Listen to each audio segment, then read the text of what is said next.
Assalamualaikum warahmatullahi wabarakatuh.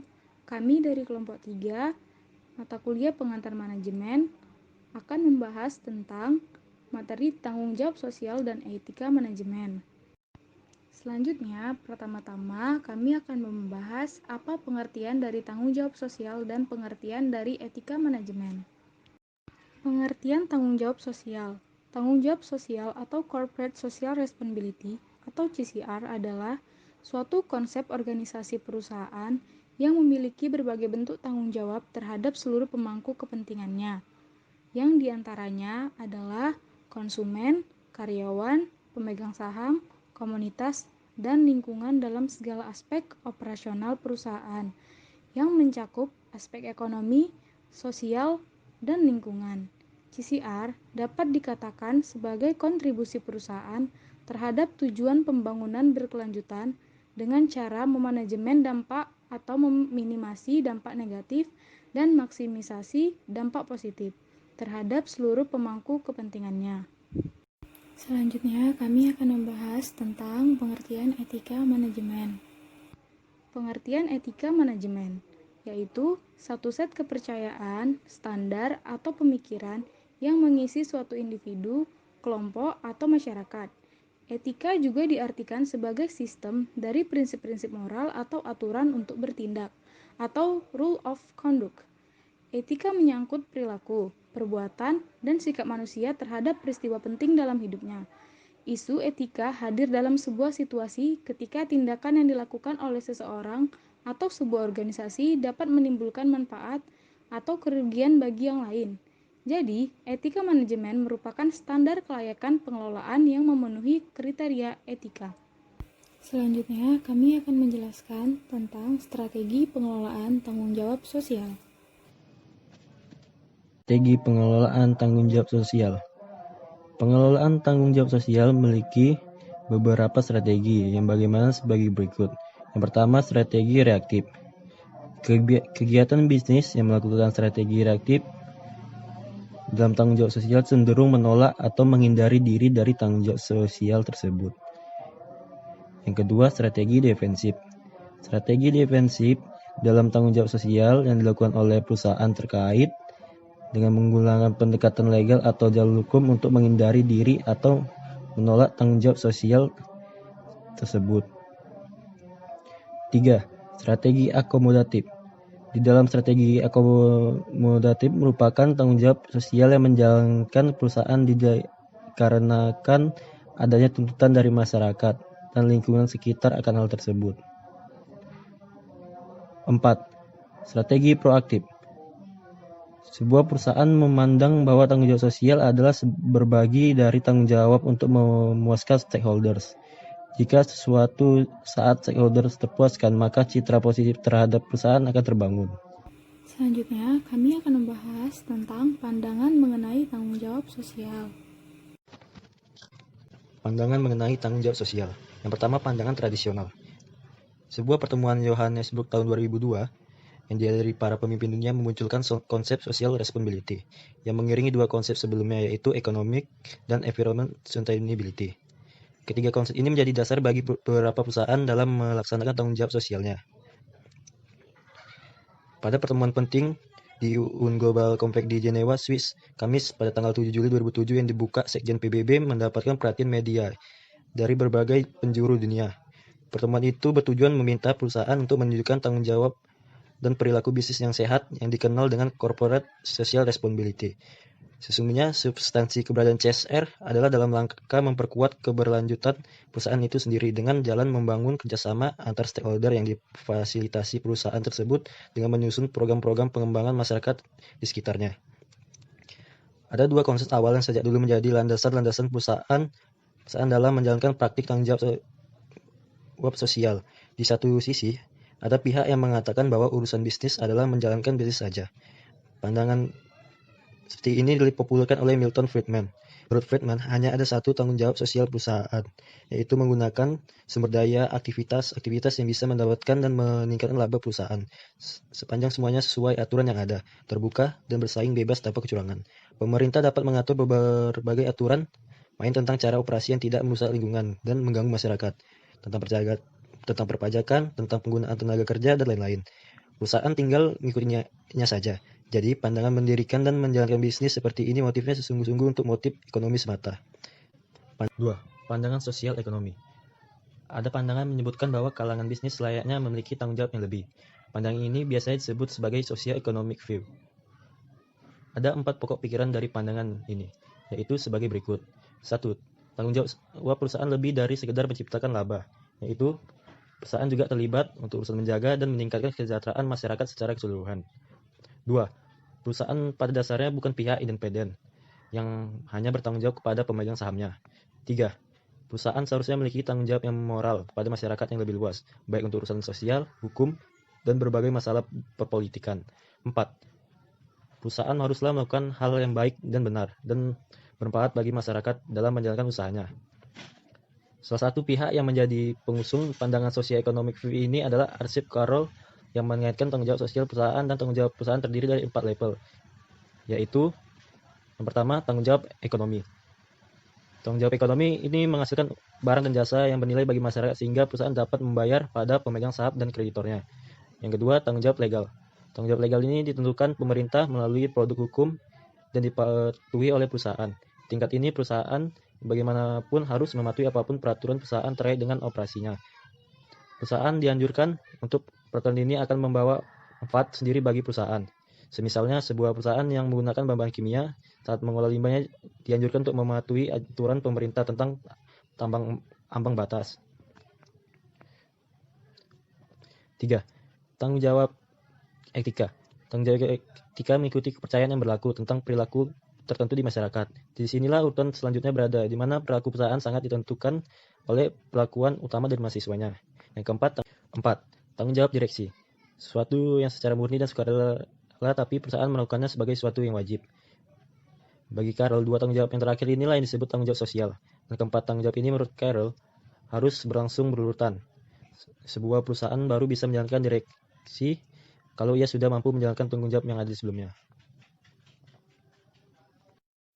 Selanjutnya, kami akan membahas tentang manfaat tanggung jawab sosial. Manfaat tanggung jawab sosial. Manfaat tanggung jawab sosial terbagi 3, yaitu manfaat bagi perusahaan, manfaat bagi masyarakat, dan manfaat bagi pemerintah. Manfaat yang jelas bagi perusahaan jika perusahaan memberikan tanggung jawab perusahaan adalah munculnya citra positif dari masyarakat akan kehadiran perusahaan di lingkungannya. Kegiatan perusahaan dalam jangka panjang akan dianggap sebagai kontribusi yang positif bagi masyarakat sekaligus membantu perekonomian masyarakat. Akibatnya, perusahaan justru akan memperoleh tanggapan yang positif setiap kali akan menawarkan sesuatu kepada masyarakat. Masyarakat juga akan menganggap perusahaan tersebut membawa kebaikan bagi masyarakat. Manfaat bagi masyarakat. Manfaat bagi masyarakat dari tanggung jawab sosial yang dilakukan oleh perusahaan adalah sangat jelas. Masyarakat juga akan mendapatkan pandangan baru mengenai hubungan perusahaan dan masyarakat yang barangkali selama ini hanya sekedar dipahami sebagai hubungan produsen konsumen atau hubungan antara hubungan penjual dan pembeli saja. Hubungan masyarakat dan dunia bisnis tidak lagi dipahami sebagai hubungan antara pihak yang mengeksploitasi dan pihak yang tereksploitasi. Akan tetapi, hubungan kemitraan dalam membangun masyarakat lingkungan yang lebih baik tidak hanya di sektor perekonomian, tetapi juga dalam sektor sosial, pembangunan, dan lain-lain. 3. Manfaat bagi pemerintah. Manfaat bagi pemerintah dengan adanya tanggung jawab sosial dari pemerintah juga sangatlah jelas. Pemerintah pada akhirnya tidak hanya berfungsi sebagai wasit yang menetapkan aturan main dalam hubungan masyarakat dengan dunia bisnis dan memberikan sanksi bagi pihak yang melanggarnya. Pemerintah sebagai pihak yang mendapatkan legitimasi untuk mengubah tataan masyarakat ke arah yang lebih baik akan mendapatkan partner dalam mewujudkan tataan masyarakat tersebut. Sebagian tugas pemerintah dapat dijalankan oleh anggota masyarakat. Dalam hal perusahaan atau organisasi bisnis. Selanjutnya, kami akan membahas tentang pandangan mengenai etika manajemen. Kemudian, adapun pandangan mengenai etika manajemen. 1. Pandangan etika utilitarian atau disebut juga utilitarian view of ethics. Teori utilitarian menggunakan metode kuantitatif untuk membuat keputusan-keputusan etis dengan melihat pada bagaimana cara memberikan manfaat terbesar bagi jumlah terbesar. Jika seseorang mengikuti pandangan utilitarian, seorang manajer dapat menyimpulkan bahwa memecat 20% angkatan kerja di perusahaan itu dapat dibenarkan karena tindakan itu akan meningkatkan laba pabrik tersebut, memperbaiki keamanan kerja bagi 80% karyawan sisanya. Namun di pihak lain, pandangan itu dapat menyebabkan melencengnya alokasi sumber daya, terutama apabila beberapa orang yang terkena dampak keputusan itu tidak memiliki perwakilan atau suara dalam keputusan tersebut. 2. Pandangan etika hak atau right view of ethics.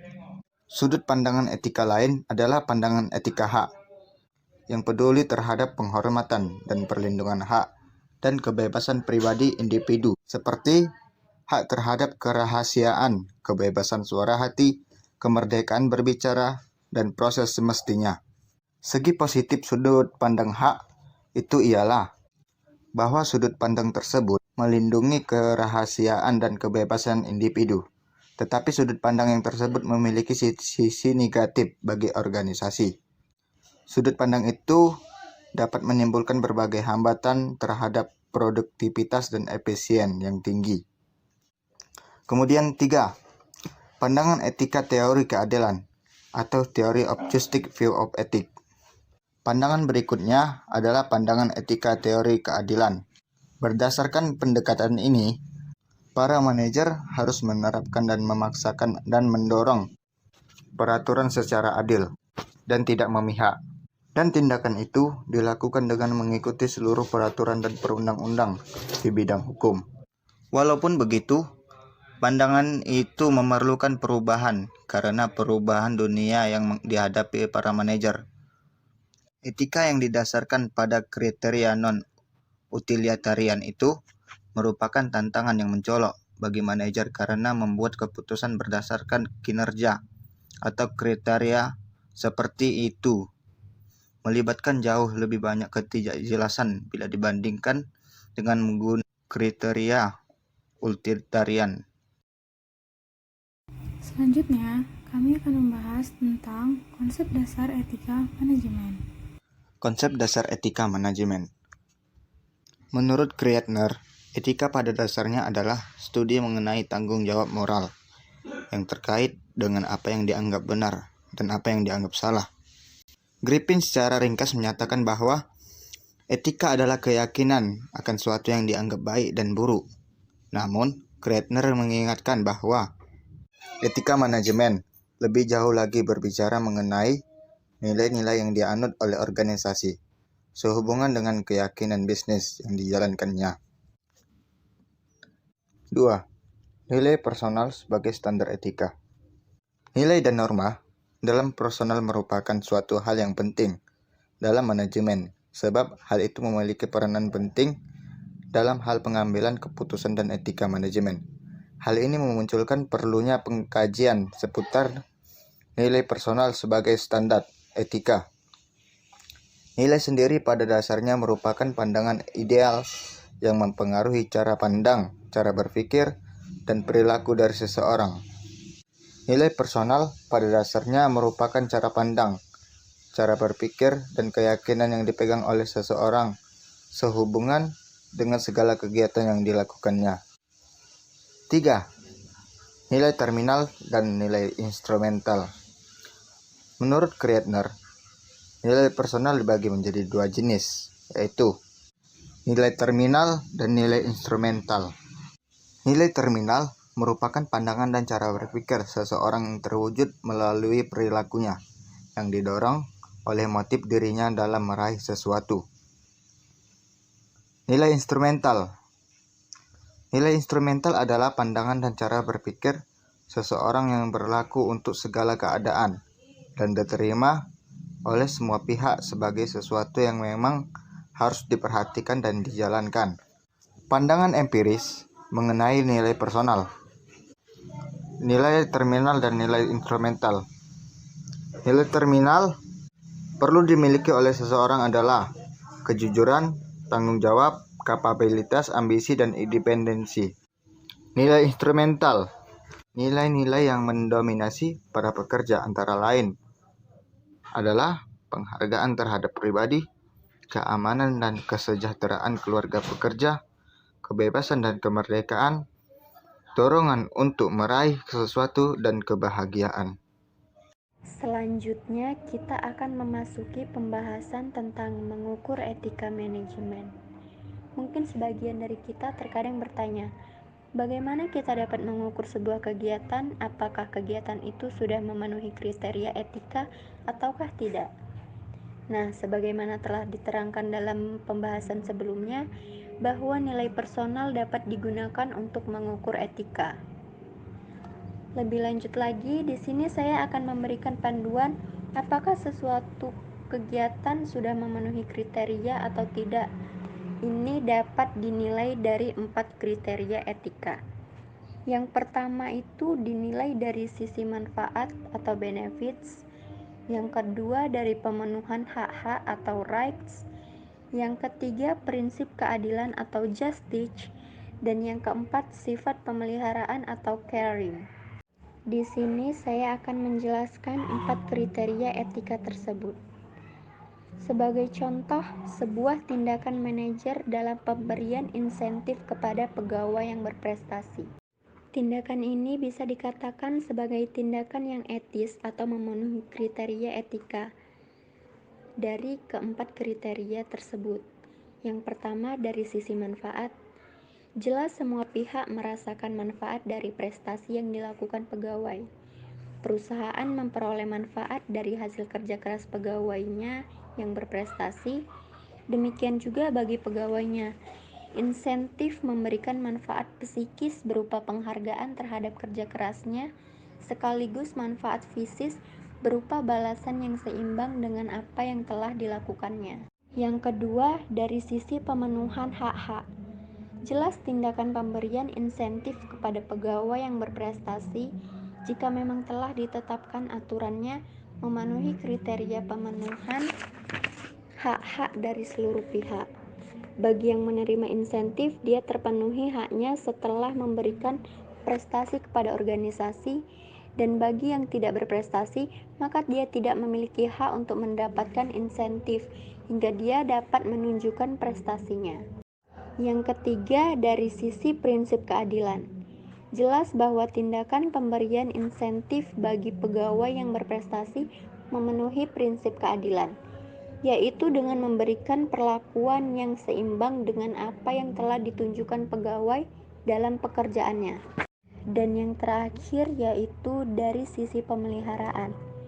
Jelas pemberian insentif akan mampu menjaga konsistensi produktivitas kegiatan organisasi. Dikarenakan jenis pemberian insentif dapat memacu pegawai untuk bekerja lebih baik bagi organisasi.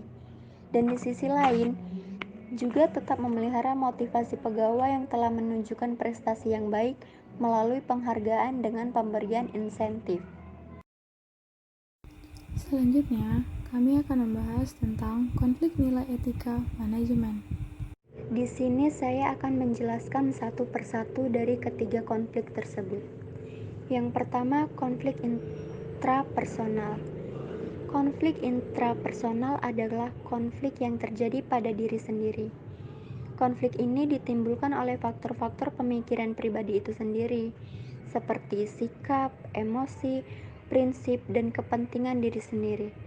Pada umumnya, konflik ini terjadi karena adanya dua keinginan atau lebih yang tidak dapat dipenuhi sekaligus. Yang kedua, konflik individu organisasi.